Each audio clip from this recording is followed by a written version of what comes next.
Muito bem, meus queridos, queridas, queridas. Seguinte,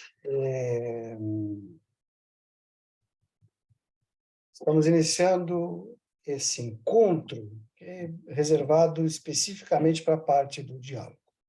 Quero iniciar falando sobre um aspecto que chama muito a atenção, né, especialmente em produção de roteiro, pouco valor ou pouca atenção que se dá aos diálogos. Existem especialistas em diálogos na produção de roteiro aqui no Brasil, mas, em geral, é da nossa cultura. Os cursos de roteiro que eu já fiz, quando os que tocaram no, no aspecto de desenvolvimento de diálogo, sempre ressaltaram ou pontos negativos ou a pouca relevância que ele tem no roteiro, né? O que me chama muito, muito, muito a atenção. Tem mais alguém na sala de espera? Maíra, né? Chama muito a atenção.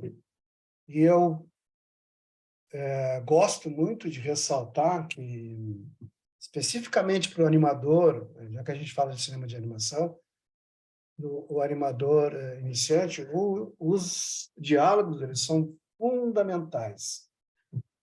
Não só em termos de produção de série, na medida em que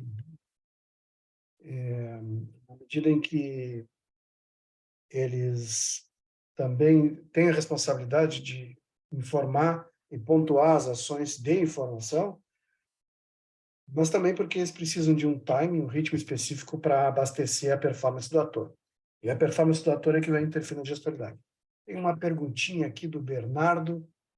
Uma dúvida, se eu entendi direito, o exercício 2 era para dar o toque de terror e suspense do texto que a Carol escreveu, mas acho que o senhor não colocou no Drive. Pois então, Bernardo, realmente não coloquei no Drive, também não coloquei no PDF que eu mostrei para vocês, mas é exatamente isso. É exatamente isso, né? A proposta que eu fiz. Uma das coisas que eu quero colocar em relação a esses exercícios, a gente fez isso do ponto de vista assim para consagrar um acordo de, de troca de informação, né?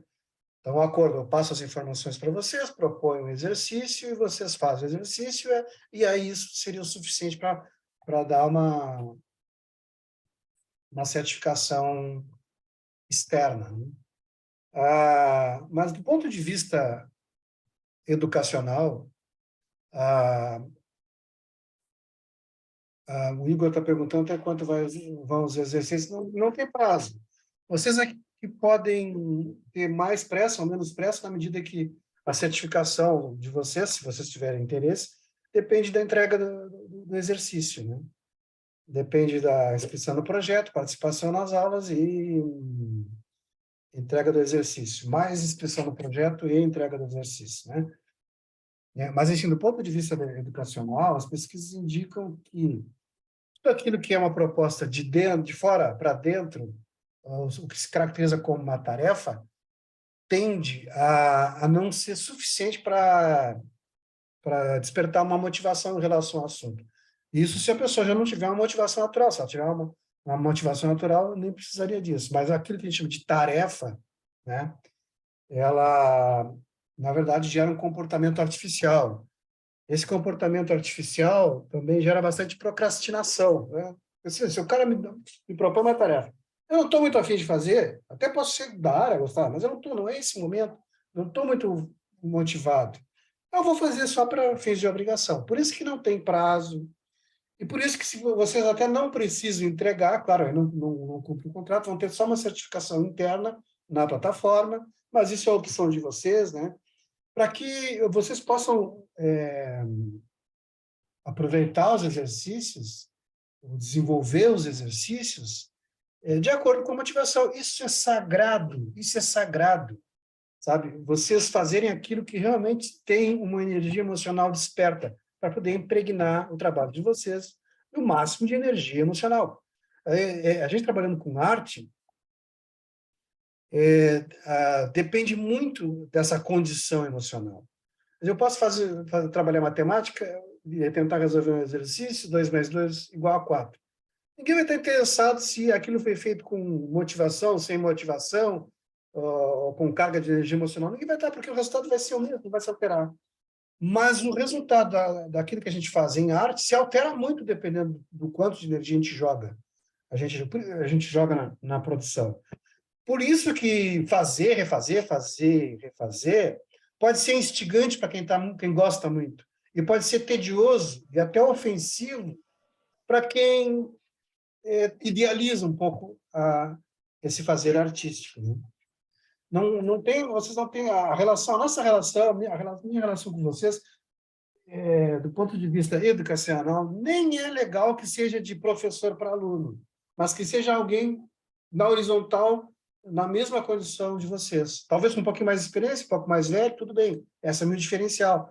Mas, com certeza, vocês também têm, a partir das suas vivências, das suas experiências de vida, coisas a contribuir que eu não tenho como perceber. Né? Por isso que é legal descentralizar a apropriação da linguagem para que todos possam usar essa linguagem para manifestar coisas do seu interesse pessoal e coletivo, na medida que ele representa uma identidade coletiva. É isso. Tá? Então, o legal, até talvez uma questão cultural, vocês até possam se sentir obrigados a alguma coisa, mas o ideal é que não se sintam obrigados. E façam porque estão a fim de fazer mesmo, e querem fazer.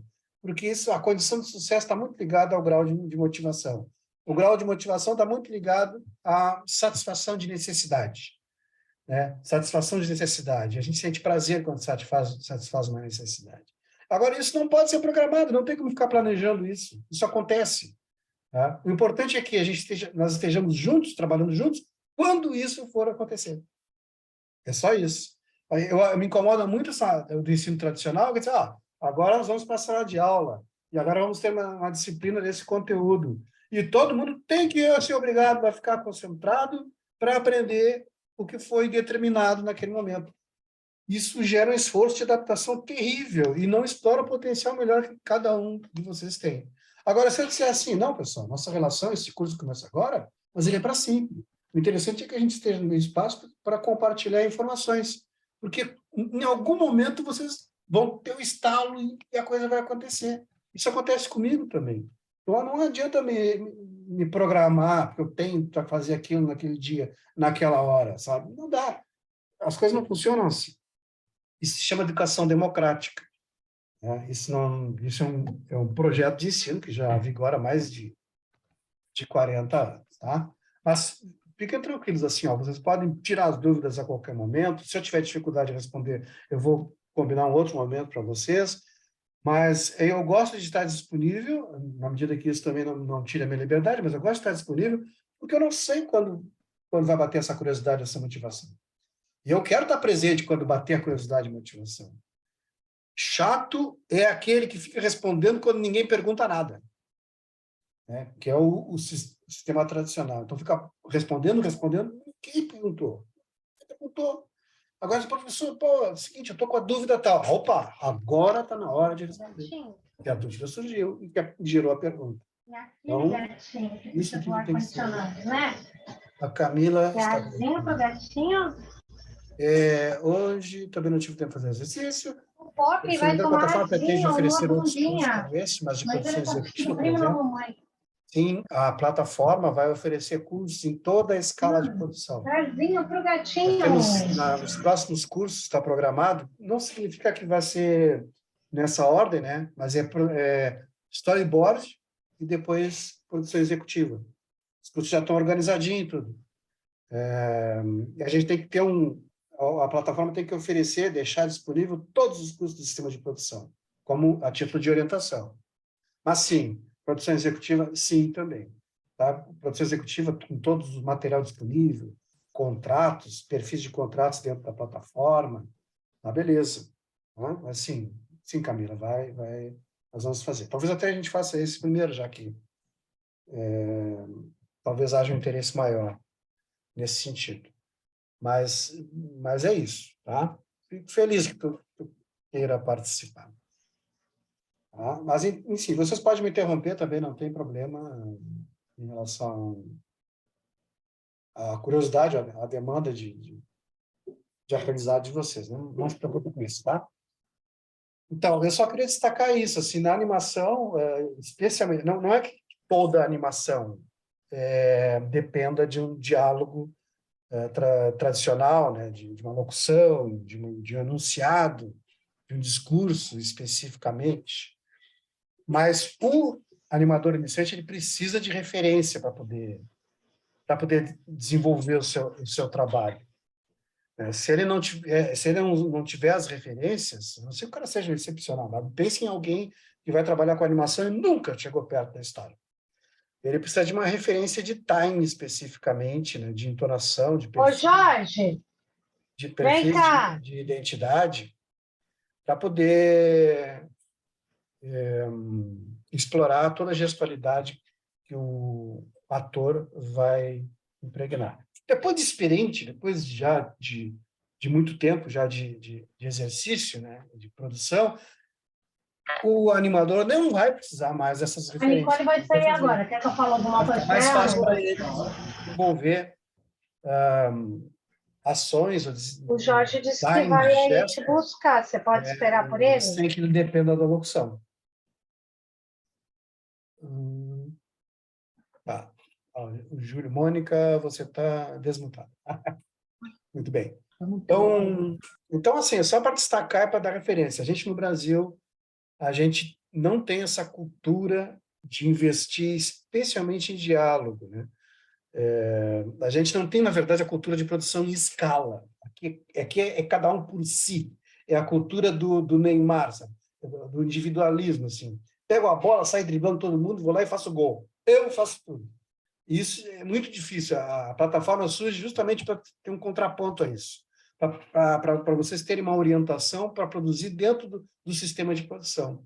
Não quer dizer que você não possa produzir sozinhos, mas, por exemplo, se eu quando tenho que fazer alguma coisa sozinho, em várias ações, eu faço assim, agora eu vou fazer o roteiro. Aí eu faço o roteiro, discuto comigo mesmo, interpreto várias funções, imagino uma sala de roteiro, leva muito tempo até conseguir desenvolver o roteiro. Ok. Bom, agora eu tenho que fazer o storyboard. Então, eu pego, paro o roteiro, vou tomar um cafezinho, durmo, ou deixo passar outro dia e incorporo o storyboarder, né? E vou executar, vou criar a produção. Para que eu tenha consciência de que eu estou exercendo funções diferentes e que para cada função eu preciso mobilizar valores e conceitos, né, para poder desenvolver melhor. Não posso ficar misturando tudo. E isso ajuda, esses descansos no meio, ajuda a monitorar o meu estresse. Agora, isso é uma coisa para ser feita em grupo, em escala, para cada um ter. O cara que vai ser quem é o diretor-geral, que vai desenvolver o projeto, já tem que saber, né? Com o tempo vai ficar sabendo, no início não precisa. Quem é o storyboard que ele vai convocar, quem são os roteiristas, e vão ter os seus bruxos, assim, ao longo do tempo, de forma que ele possa desenvolver vários projetos com um perfil específico, certo? Mas isso não é uma coisa muito fácil de acontecer, tá? É, eu vou mostrar para vocês, assim, com essa relação do time, do ritmo, só um videozinho. Quem já fez a disciplina na universidade com direção de roteiro, já conhece esse videozinho, bem curtinho, mas só para vocês terem uma ideia, assim, eu sempre comparo o design gestual ou o projeto de animação e a função do diretor de animação como um coreógrafo, certo? E a dança, ela depende da música. Então, vamos imaginar assim, que todo gestual, a performance do personagem é uma coreografia, é uma dança, e tem como referência a locução, os diálogos, o gesto vocal, né, do ator. Essa locução seria a música na dança. E assim a gente consegue ter uma ideia mais próxima. Eu vou só passar um videozinho aqui, deixa eu só abrir, depois eu compartilho. Se é que eu não me perdi, diálogos. Aqui está, deve ser esse aqui. Não, não é. Não, não é. Onde é que eu botei? Deve ser esse aqui. Muito bem. Certo? Tá, agora vamos compartilhar com vocês aqui. aqui. Só tem um problema que eu acho que o som é que não vai aparecer.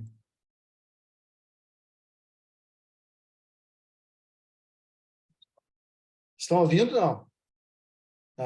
Não estão, né? Na hora de compartilhar o Zoom, aí aparece uma telinha, não aparece?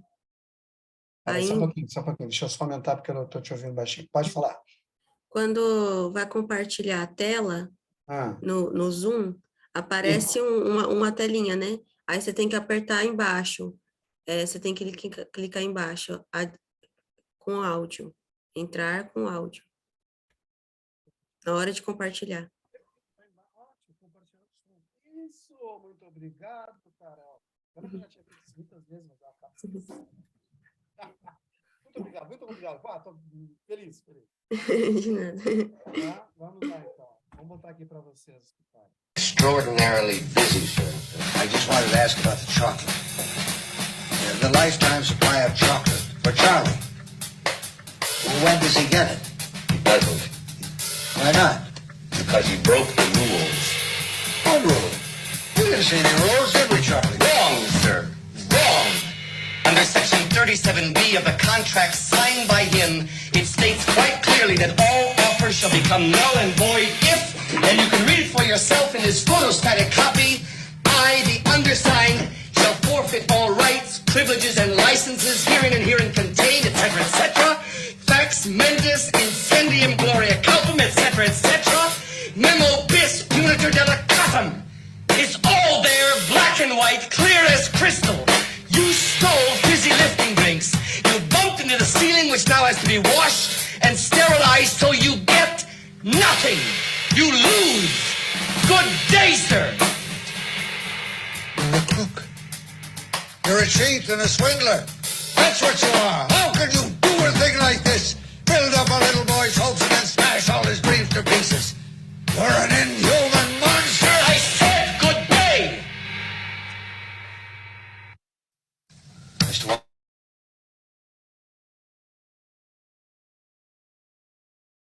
Muito bem, muito bem. Assim, é só uma ilustração para vocês entenderem o que é o timing, né? Esse timing é fornecido pela interpretação do ator. Aí tem que pensar uma coisa assim, ó. O roteirista ou dialoguista de roteiro para teatro, ele já pensa em performance de ator, né? Então, ele cria canais de alterações emocionais de forma a criar alguns contrastes. Esse diálogo, especificamente, que eu mostrei aqui, ele vai crescendo. Isso vai sendo pontuado. Então, é muito interessante que vocês observem, né, como isso é desenvolvido, especialmente em filmes de animação, né, porque esse diálogo que eu mostrei aqui é um diálogo marcado, bem desenhado. No live action, não existe essa necessidade. Dá para fazer tons mais sutis em relação à performance emocional. Mas, como eu já falei antes, na animação a gente trabalha muito com exagero. E a marcação desse diálogo está muito bem exagerada. Vou dar um exemplo para vocês do que seria um diálogo sem essa marcação de referências emocionais. Shakespeare, por exemplo. É muito falado assim que existem atores especialistas em Shakespeare, em interpretar Shakespeare. Porque o texto shakespeariano é um texto difícil, ele não dá referências emocionais. Então, o ator ele tem que criar essas referências emocionais, impregnar para poder fazer com que isso tenha um mínimo de provocação para o espectador ali. Por isso que a performance do ator, que o ator consegue tirar no texto de Shakespeare, é considerada ou genial ou lixo, né? Porque não é qualquer ator que consegue extrair dali. Ao ser ou não ser, eis a questão. Qual é a referência emocional? Eu posso dar qualquer referência emocional para essa frase. A frase em si, ela não me instiga uma performance, né?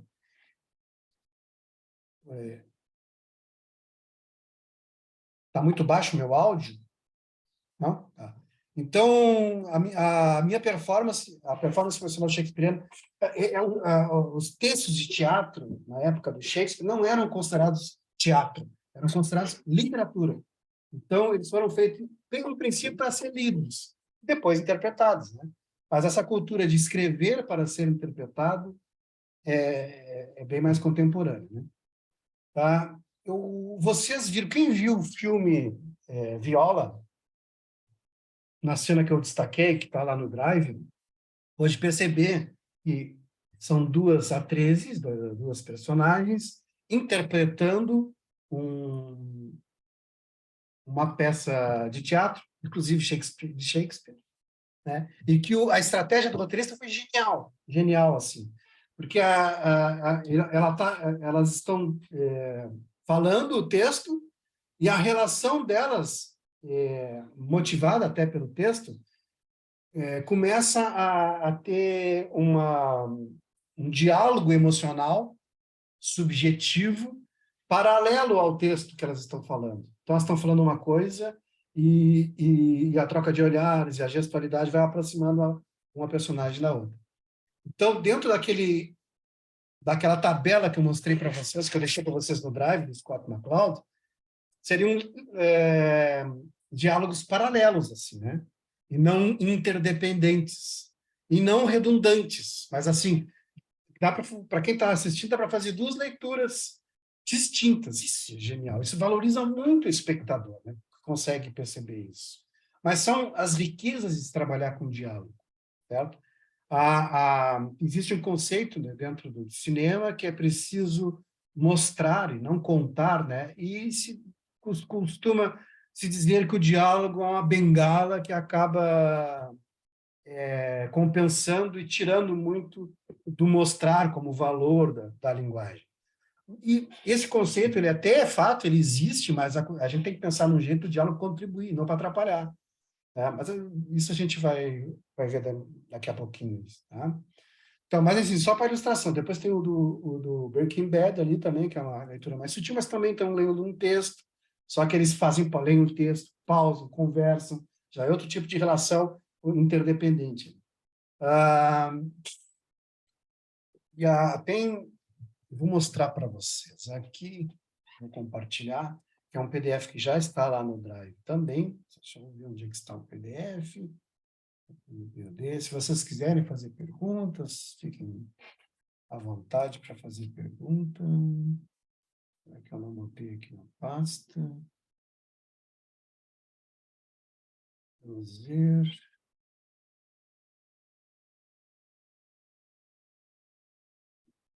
Diálogos, tá. Agora vamos compartilhar. Agora aqui já não tem som.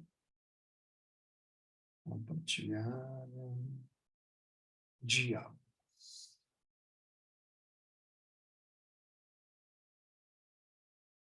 Muito bem. Tá dando para ver, né? O PDF aqui, né? Diálogos. Para que servem os diálogos? Vamos tentar refletir aqui rapidamente, para a gente não perder muito tempo. Tá. Para que serve diálogos? Além, na animação, no caso, para dar essa noção de pulso, de time, né? Conhecer os personagens. Então, a gente pode conhecer o diálogo, a gente pode conhecer a cultura do personagem, maneirismos do personagem, regionalismos do personagem pelo diálogo, tanto na forma de falar, como também no conteúdo, nas referências, né? Estabelecer relações entre a ação e o discurso do personagem, né? Às vezes fica difícil de mostrar só com a ação, pode usar o bengala como bengala não, pode usar o diálogo como um apoio, né? Para poder sintetizar, simplificar, transmitir informações importantes, confissões daquele momento tenso, né? Uma pausa dramática, um silêncio que vai revelar alguma coisa, pode ser revelado com diálogo também. Uma coisa que eu queria colocar para vocês, eu vou compartilhar também, já vou compartilhar outra coisa aqui para vocês, para a gente não ficar...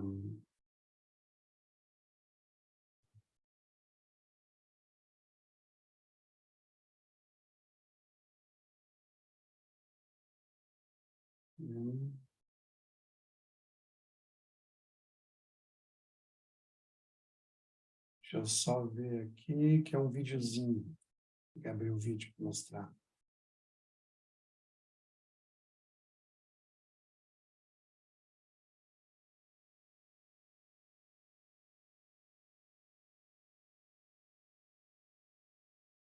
Eu acho que não separei. Deve estar... Acho que está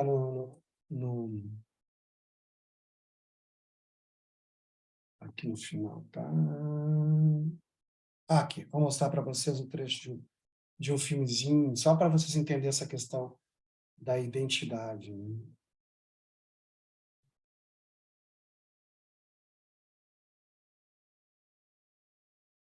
Interromper ali.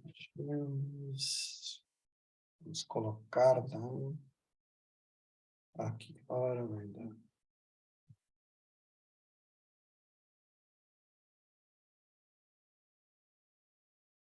Pronto. Tá? Eu vou colocar aqui, vou compartilhar. Muito bem. Só para a gente assistir, depois a gente conversa, tá? Estão vendo aqui? Uma aba do YouTube. E volta para o futuro. Vou botar lá. Eu acho que eu não fiz aquilo de compartilhar o som.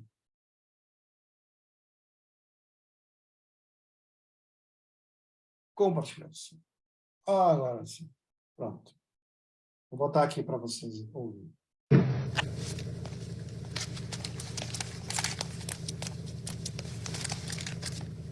Se meus cálculos estão corretos, atingindo 88 milhas ou 140 quilômetros por hora, vai ver uma coisa muito séria.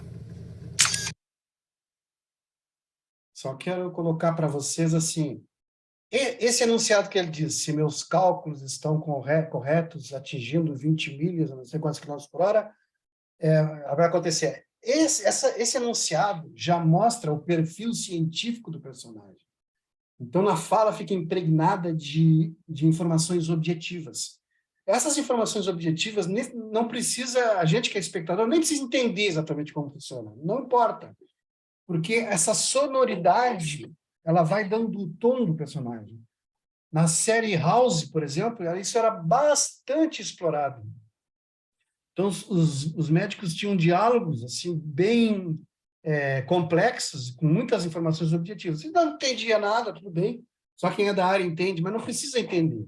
Então, a ideia é gerar mais empatia pela legitimidade, pela verossimilhança do personagem no enunciado. Vamos continuar aqui.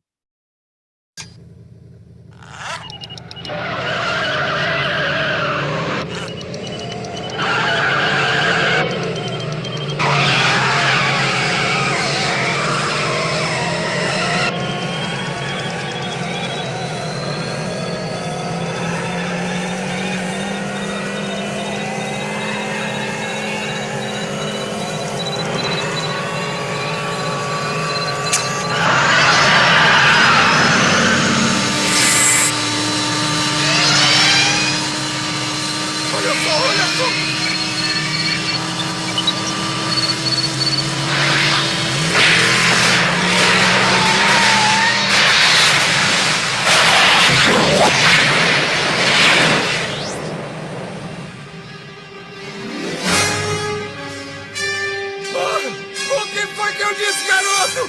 88 milhas por hora! O deslocamento temporal ocorreu exatamente a 1h20 da manhã em 05.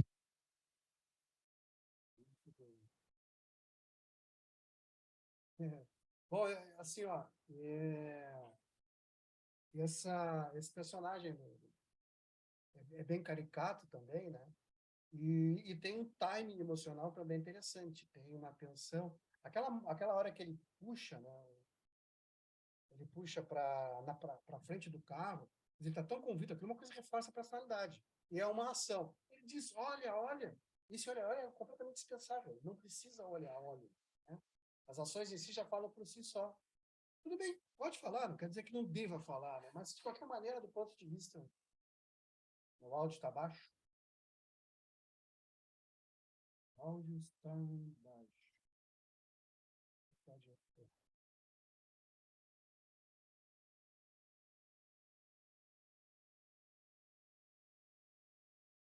Estão me ouvindo? Aumentou?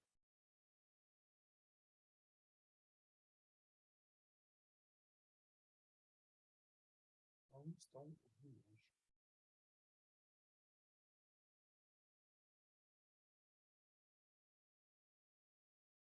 Alguém responde?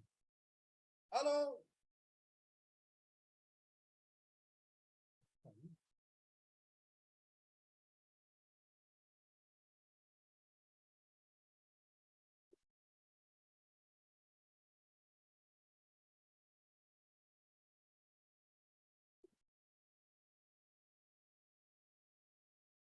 Ah, que estranho.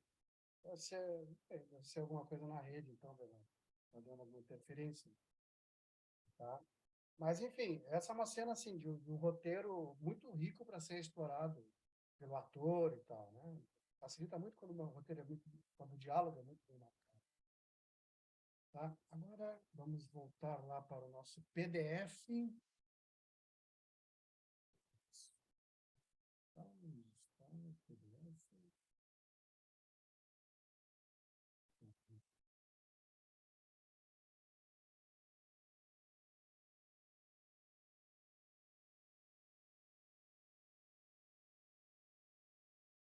Aqui está.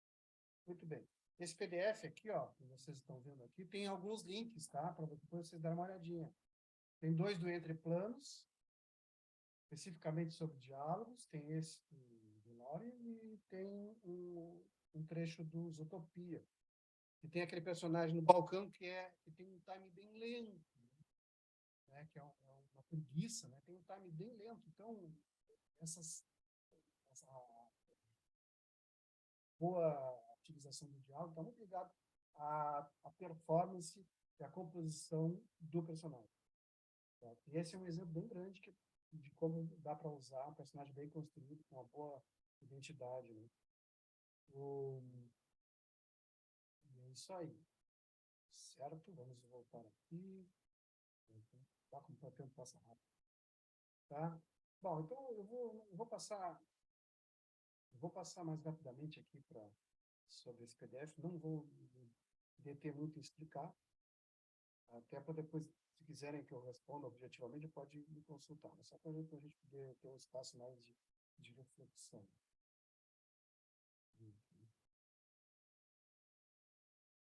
Exatamente, eu gosto muito. Tem outros canais, mas esse ele é muito claro, muito preciso na explanação. Tá? O personagem não fala como na vida real, né? Então é preciso que a gente está criando. Quando se cria alguma coisa, essa criação ela tende a ter uma autonomia, ter vida própria, características, peculiaridades próprias. Então, na verdade, os personagens não falam como se fala na vida real. Se ele pegar exatamente como na vida real, ele vai ficar muito insosso. Você precisa planejar e estudar uma melhor forma de fazer com que eles funcionem, né? Um tipo de provocação do espectador. Aqui é mais em relação a diálogo de humor, fala em antecipação aqui, né? Tem esse trechinho que é uma piada, praticamente. Aqui é a preparação para a piada. Um estúdio revelou que se masturbar mais de 5 vezes por semana ajuda a prevenir o câncer de próstata. Essa é a antecipação. A preparação, na verdade, e depois a resposta. E minha velha disse que eu não levo uma vida saudável. Tá? Não sei de time, assim. Tensão, caracteriza tensão ali, time, diálogo intercalados, marcar silêncio. O humor deve ser subversivo, controle da piada e assim por diante. Tá? Isso aqui já está disponível lá no Drive, é só vocês darem uma olhada. Certo? E por aí vai. Vamos ver aqui, deixa eu ver aqui com vocês. Tá.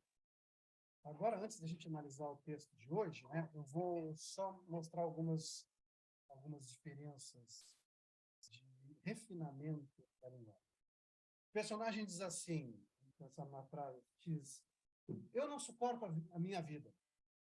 Tá? Essa frase, ela entrega tudo.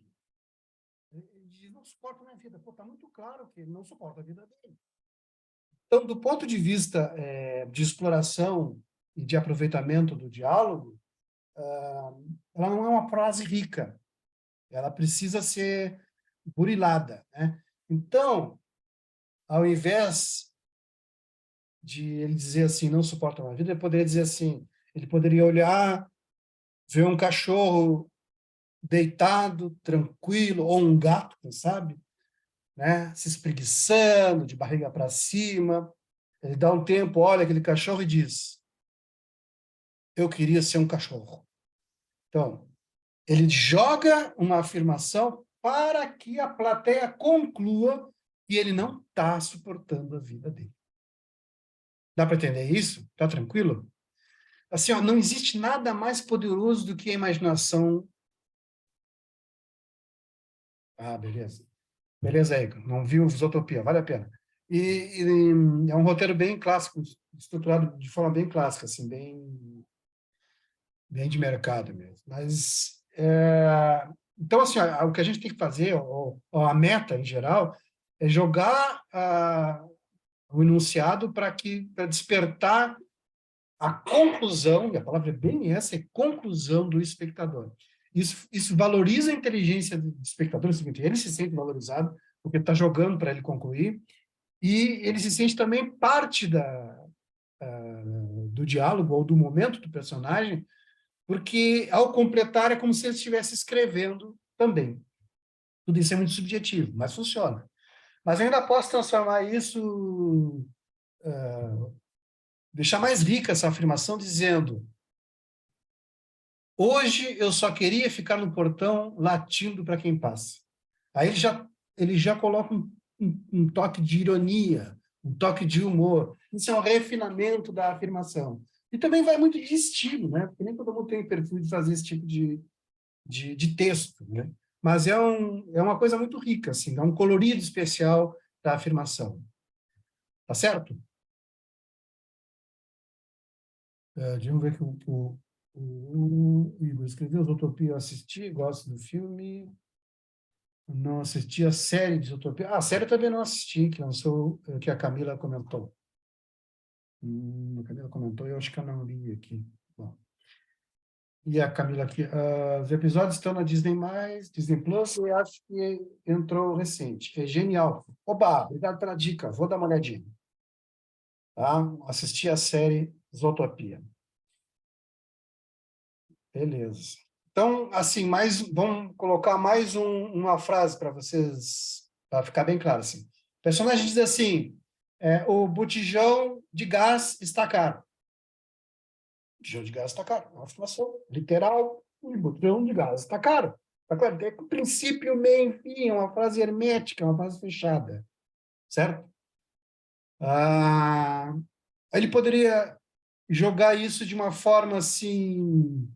De repente, ele está conversando com a esposa olha a nota do supermercado e ela diz, você comprou um botijão? Ele pode dizer, ontem eu me senti muito rico. Né? Não está afirmando que está caro, mas está afirmando de que tinha um valor muito grande, que era tão caro, ele conseguiu comprar que ele se sentiu muito rico, certo? Ou então mais um refinamento, ele pode acrescentar um pouquinho de ironia.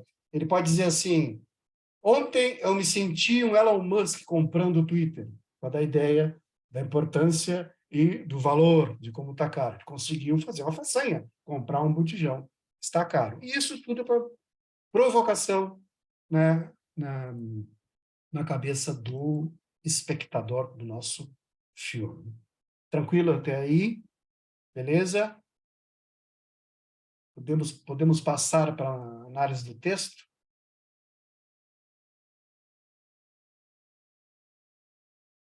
Deixa eu fechar umas abas que eu vou abrindo aqui, está ficando muito complicado de gerenciar.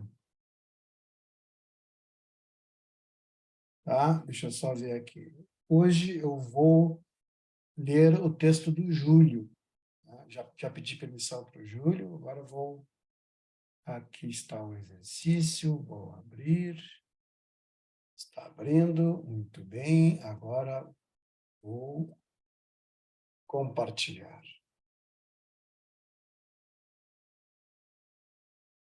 Muito bem. Aqui está. Tá? Esse exercício aqui, vamos tentar... Não é um exercício de diálogo, é um exercício de gênero, né? Aquele texto proposto pela Carol, o Júlio transformou e fez uma narrativa bem interessante. Eu vou ler aqui para vocês e a gente vai comentando. Né?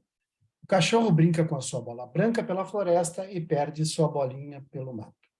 Ao se aproximar de uma árvore, ele se depara com um ovo. De forma inocente, ele se aproxima do ovo e o fareja. Não achando suspeito, ele pega o ovo na boca e sai correndo pela floresta. O cachorro ouve um barulho de galhos quebrando e se assusta. Olha na direção do som. O cachorro observa a mata escura e encontra 2 olhinhos amarelos observando com maldade. O cachorro se assusta e corre dali, sendo seguido pelo ser de olhinhos brilhantes. O cachorrinho desesperado começa a enxergar formas bizarras nas árvores em sua volta, sombras macabras e horripilantes. Chegando perto do final da floresta, ele tropeça em uma raiz de uma árvore e cai, largando o ovo. O ser de olhos amarelos sai da escuridão e se revela uma águia com uma bolinha branca na boca. Ela larga a bolinha do lado do cachorro e pega seu ovo, voltando para a escuridão da floresta. O cachorro suspira em alívio, pega sua bolinha e sai da floresta. Muito bom, muito bom, muito bom. Eu percebo, tanto na Carol quanto no texto do Júlio, assim, isso é uma capacidade de síntese, né? De escrever coisas extremamente envolventes em pouco tempo, né? E no caso da Carol, com um tom agridoce, né? E aqui, nossa senhora, dá para imaginar exatamente esse tempo de tensão e de estresse. Eu acho que está muito bem desenvolvido. Assim, vocês poderiam sugerir alguma coisa para gerar mais tensão, mais terror nesse texto? Deixa eu ver aqui, eu abri o chat. Muito bom, Júlio. Okay. Poderiam sugerir mais alguma coisa? Assim, uma das coisas que vocês podem fazer para gerar mais terror ou mais impacto é tentar apresentar os personagens, fazer alguma coisa, apresentar eles em tons introdutórios. Claro que isso é bem de estilo, viu? Não é assim que se faz, é assim que se deve fazer. A ideia é a gente mais provocar a imaginação, mas para dimensionar a ideia do terror. Por exemplo, vocês podem, no caso do cachorro, vocês poderiam apresentar o cachorro antes dessa ação, que é o clímax em si. Eu quero dizer que isso está bem sintetizado, eu não mudaria nada se fosse fazer filme. Mas, enfim, vamos para criar mais tensão. Mostrando o cachorro como aquele cachorro bobo, que não tem atitude, que faz tudo o que quer e tal. Para que ele possa, para justificar essa provocação que o terror vai colocar nele, e de alguma forma ele tem que superar isso. Ele tem que buscar forças e para ter atitude, de alguma forma. Tá? Isso é uma forma, assim, isso vai gerar...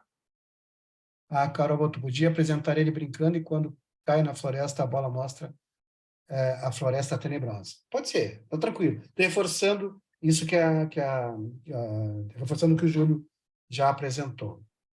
Assim, ó, antes, assim, ele tá brincando. Tá. Aí, quando a bola cai lá no mato, a impressão dele, ele mesmo em si, o olhar dele é como se ele estivesse olhando para um lugar perigoso, ele fica com medo de entrar. Então, ele entra muito rápido, é por isso que ele... Entendi. Assim, tu vai aclimatando ele, né? Tu vai introduzindo o terror já no ambiente. Logo no Antes começo. dele se deparar com essa figura tenebrosa lá. Esses olhinhos amarelos, né? Brilhantes. Tá. Eu acho que tranquilo, acho que tá bem. Acho que isso realmente aumenta o terror.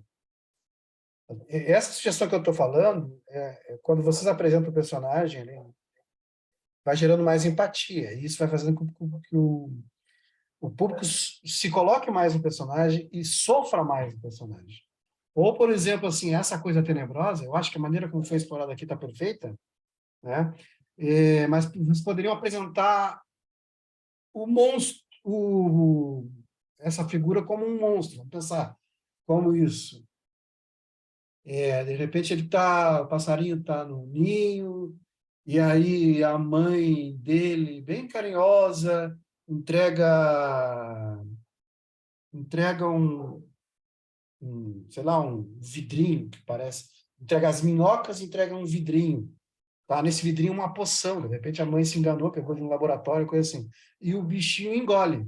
A mãe fica de costa e o bichinho se transforma no monstro. E vai e come a mãe, mastiga a mãe. Olha, um filho comendo, mastigando a mãe é uma loucura.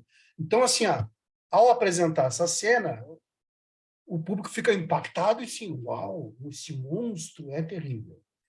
Tá? Isso seria uma forma de apresentar. Embora eu ache mais interessante a maneira como o Júlio colocou, porque quando não deixa explícito, só deixa os olhinhos brilhando, o público espectador ele vai imaginar aquilo que é mais horripilante para ele. Não é?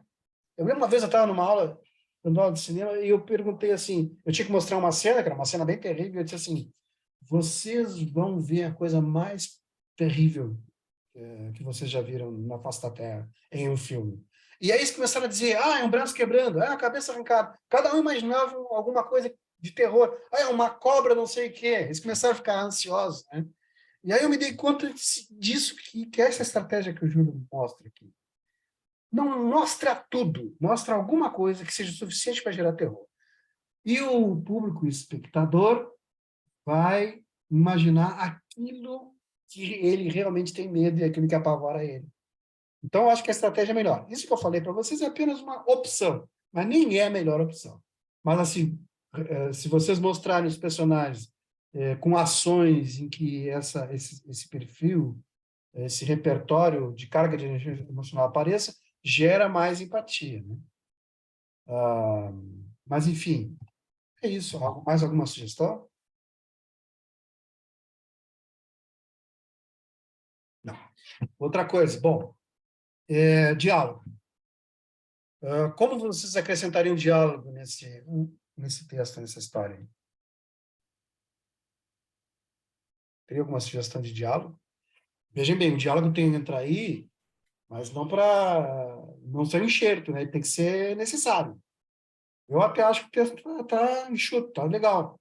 Mas vamos tentar pensar numa alternativa em que o texto possa acrescentar. Podia ser um narrador. Narrador. Pode ser um narrador. Pode ser um narrador. Tipo Vincent Price, naquele clipe do Michael Jackson. Pô, a voz do Vincent Price é poderosa. Mais alguma sugestão, além dessa da Carol? Ali o Júlio botou, eu particularmente faria a águia chamar o cachorro de idiota. Cachorro de idiota. Pode ser, de idiota. Uma voz, eu estou imaginando a voz. Idiota.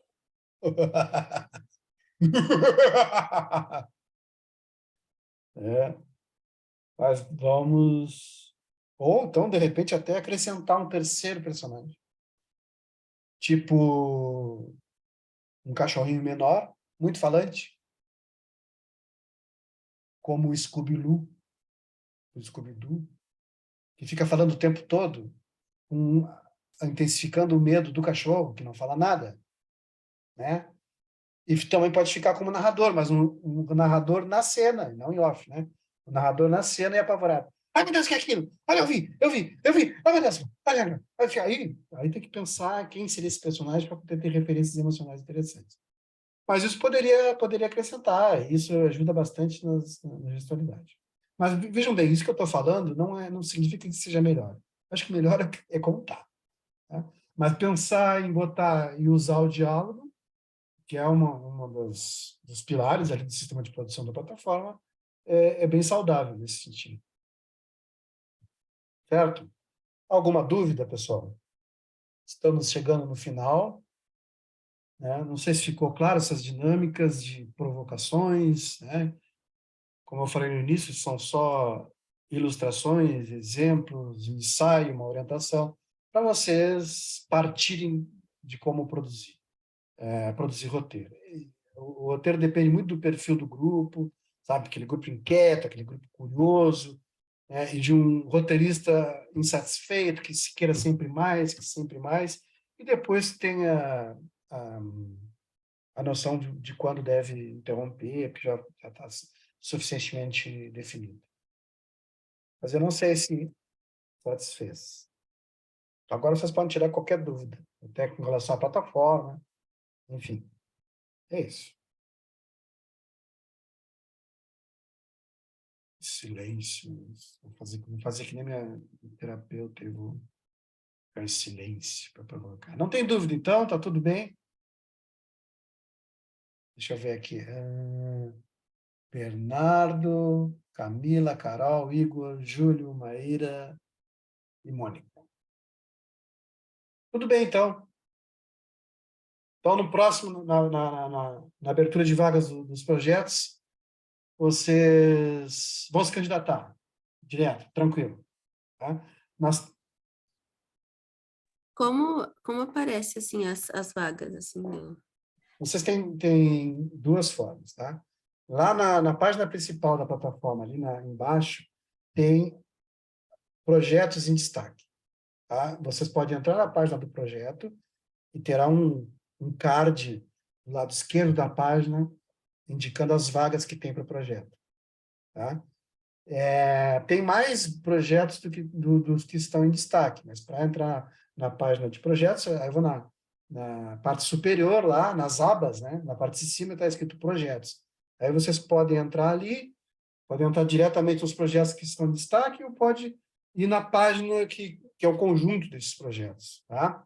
Isso é o primeiro, uma das formas. A outra é que logo na parte de cima ali tem uma faixa, do lado esquerdo tem uma ficha para inscrição de projeto, do lado direito tem uma ficha para inscrição de projeto, do lado esquerdo tem um card para acesso aos grupos de discussão, e no meio tem uma série de cards, assim, escrito vagas.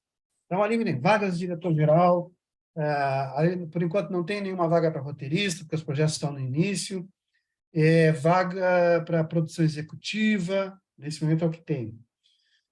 Teve um projeto agora que eu excluí, porque eu tentei, de todas as formas, entrar em contato com o autor que escreveu o projeto, para que ele conversasse com os que se candidataram à vaga para dar andamento. Então, como ele não respondeu, depois de várias tentativas de contato, aí eu excluí o projeto. Né? Então, porque a nossa preocupação na plataforma é que os projetos andem e que haja participação. Então, nesse momento, assim, os canais de acesso aos projetos são esses. Como os projetos estão no início, vocês não têm ofertas de vaga suficiente ainda. Mas, com o tempo, né, vocês vão recebendo informações via e-mail, se já são membros da plataforma. Com o tempo, vai ter vaga suficiente para todo mundo, certo? E a certificação é que garante a contratação de vocês para projetos subsidiados, aí você gera renda. Aí vocês vão ver. Tem alguns projetos, tem 3 projetos para ser registrados na plataforma para ganhar a página. Tem 2 projetos para serem inscritos, aí, que o pessoal já falou que vai escrever. Aliás, 3 projetos, que é um vídeo de terror, tem outro que é um game e tem outro que é um longa-metragem. Nosso primeiro longa-metragem na plataforma. Tá?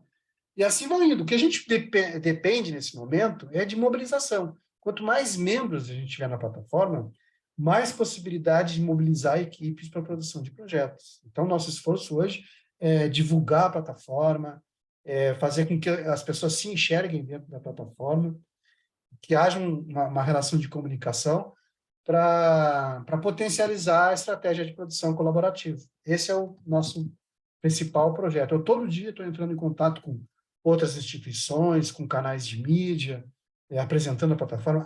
Assim, entusiasmo geral. Todo mundo que eu faço contato, um entusiasmo geral. E eu acho que eu conto com vocês também, para vocês divulgarem entre os seus pares, outras pessoas da relação, para entrarem na plataforma, observarem. não tem compromisso nenhum, nada é pago, para observarem a movimentação e se inserirem, se sentirem motivados a sugerir. Eu vou botar aqui o meu telefone para vocês, de WhatsApp, se vocês quiserem entrar em contato comigo também, para conversar. Tem errado. Eu escrevi errado no próprio telefone. Tá, então, aí se quiserem, no WhatsApp, o telefone fica ligado 24 horas, né? E aí a gente começa, tá? Sempre sobre dúvidas e produção. Se eu não puder atender na hora, eu digo, ó, daqui a pouquinho, vamos marcando uma hora, alguma coisa assim, mas em geral dá para ir levando. Tá, pessoal? Então, aqui eu encerro, então, esse primeiro curso de roteiro para animação. Vocês podem recorrer ao vídeo, os 2 primeiros vídeos, as 2 primeiras aulas já estão disponíveis, e assim que eu fizer a renderização desse vídeo aqui, eu vou postar lá na plataforma, na aba de cursos. Certo? Alguma dúvida? Então tá, eu agradeço a participação de vocês, fiquem atentos, tem várias ações ainda, outros cursos para surgir, e projetos também onde a gente vai se inserir. Tá? Eu sou parceiro. Um abração, então. Tudo de bom. Tchau. Obrigada. Eu agradeço, Carol. Muito obrigado. Prazer. Tchau, prazer todo meu. Tchau. Abraço, Bernardo. Grande Bernardo. Tchau, Júlio.